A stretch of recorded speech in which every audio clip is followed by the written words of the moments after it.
कारण आलेले जे लोक असतात ना 100% दुःखी चिंता ग्रासलेले असतात आणि म्हणूनच मी माझ्या पद्धतीने काय करतो एक क्षण का होईना आनंद द्यायचा प्रयत्न करतो आणि तो दिला ना की मला 10 पटीने परत मिळतो आणि म्हणूनच आपण देताना काय द्यायचं ते प्रत्येकाने ठरवायचं असतं.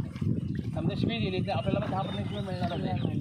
त्याच्यामुळे देताना काय द्यायचं आहे ना हे विचार करून द्यायचं. कारण हा माझा एक विषय आहे. आता घरात काय म्हटलं ना तर नवरा बायकोची कटकडी असतात किती पण चांगला असली किती पण हां एकाला मी सांगू नये आमचे होत नाही म्हणून माझी पण होते जरूर होते माझं म्हणता पटत नाही पण घटस्फोट नाही मी चालवतो उडी मारतो रात्रीचं भाषा लागते हसणं एक औषध आहे लक्षात घ्या. कसं आहे भांड्याला लागलं पाहिजे प्रेम वाढतं पण पोकं यायला जाऊ नका कोणी आहे ना सांगणं आहे. कारण दुर्लक्ष हा शब्द लक्षात ठेवा सगळ्यांनी. दुर्लक्ष सासू सुनेला बोलणार आहे सुनेला दुर्लक्ष करायचं सून सासूला बोलणार आहे सासूने दुर्लक्ष करायचं नवरा बायकोला बोलणार आहे बायकोने दुर्लक्ष करायचं बायको नवऱ्याला बोलणार आहे नवऱ्याने दुर्लक्ष करायला शिकायचं. म्हणजे काय होतंय अहंकार आहे ना तो नष्ट होतो म्हणजे माझाच बरोबर आणि त्यामुळे सगळं कसं होतं माहिती भानगडी होत आहे. त्याच्यामुळे माझंच बरोबर हा नेटा टाकून द्यायचा दुर्लक्ष करायला शिकायचं म्हणजे त्या घरात आनंदी वातावरण होणार कसं जायला आणि हे माझं प्रयोजन आहे. आणि ह्या गोष्टी व्हायलाच पाहिजे.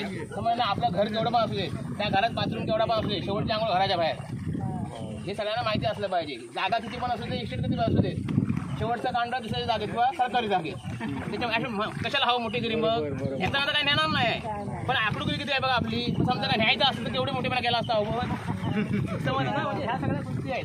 अशा गोष्टी असल्यामुळे मी सगळ्यांना सांगतो की जागायचं आहे ना ते असं जागा की मस्त हसत खेळत जागा. मग तरुणाला सांगणं आहे माझं की म्हणजे जे तरुणपणा आहे ते असंच हवा त्या तरुणपणा की आई वडिलांना बायकोपणाला खुश ठेवा आणि स्वतःसाठी पागल होणार जगणं असं जागा.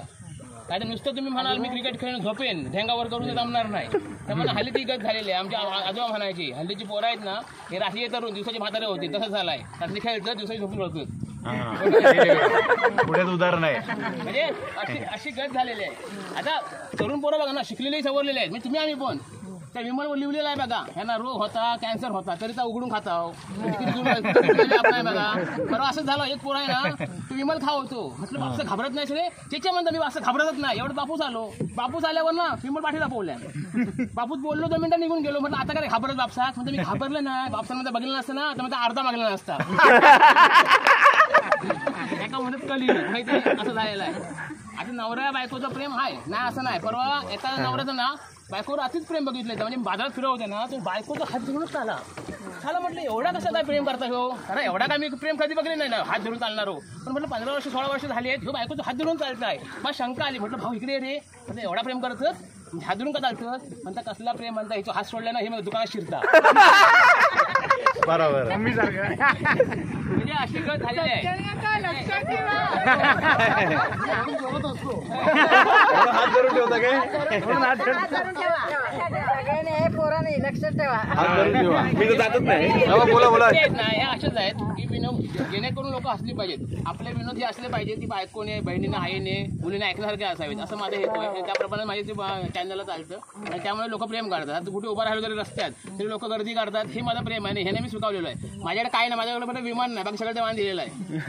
त्याच्यानं मी कोणाकडे असं सांगत नाही मी मला 500 द्या मी 200 द्या मी असं नाही करत. तुम्ही या मजा करा चला कारण मी आज आहे उद्या नाही असं आहे. लक्षात काय सांगतात मला पाऊस खूप स्वस्त जाऊ नको कुठे कार्यक्रम करायला की बिंदास जातोस तू अरे म्हटलं मी आज आहे उद्या नाही कसं लावे ॲटिट्यूड लक्षात आहे ना. त्याच्यामुळे मग मी हे सहज जगणं करतो आणि माझे जोगतो असे असं परवा आता 10-12 जण म्हणजे म्हातारे लोक होते म्हणजे वयस्कर होते म्हातारे तसे म्हातारे नव्हते मनाला एकदम तरुण होतं माझ्यापेक्षा पण पंकज करा होते जाम. एक माणूस काय म्हणे माहिती आहे हो पाऊस करायचं शूट करा म्हटलं माझ शूट केला तर बापूच कोण जाणार म्हणजे असे विनोद असतात. उद्या होडी कोण चालवणार होडी कोण दिला बापूस तुमचं गमती क्षमतेची असते. काय काय बायका पण सांगतो हो हात घातला तर होडी हात घातला चालेल ना म्हटलं हात घातला तर चालत नाही घातला तर चालत होडी म्हणजे अशा गमती असतात सगळ्या ह्या मी असं करतो. अरे कोण म्हणतात एवढं म्हणणं ही पण माझी कविता आहे ना ही अशी व्हायरल झाली ती पण गमती क्षमतेनेच केली आहे. हां त्यासाठी सगळे येतात. ते होतंय कसं आपण दारवड्या म्हणतो बेवड्या म्हणतो एखाद्याला काय गरज नाही म्हणायची कारण एवढं सज्जन कोण राहिलेलं नाही. सगळ्यांना व्यसन आहे. तुला व्यसन आहे की नाही काय नाही म्हणजे काय झालंय दारू व्यसन हवं काय ना फ्रीज मध्ये पाणी पिलं तरी व्यसन आणि मोबाईल हल्ली कोण सांगून नाही मोबाईलचं व्यसनच झालेलं आहे. म्हणजे तू जर मोबाईल जरा उचलला बॅटरी तर काय हाल होतात आपले बाय बाय बाय बाय. हे किती? हा. ते हल्ली ती आणि असली पोरं तर काय विचारू नका रात्री 1:30 वाजता ना अशी म्हणजे ढेंगात मान घालते हा मिऱ्या आणि गोल्या मारत राहतात गोल्या मारतात पबजीच्या. अशी गत झालेली आहे सगळी.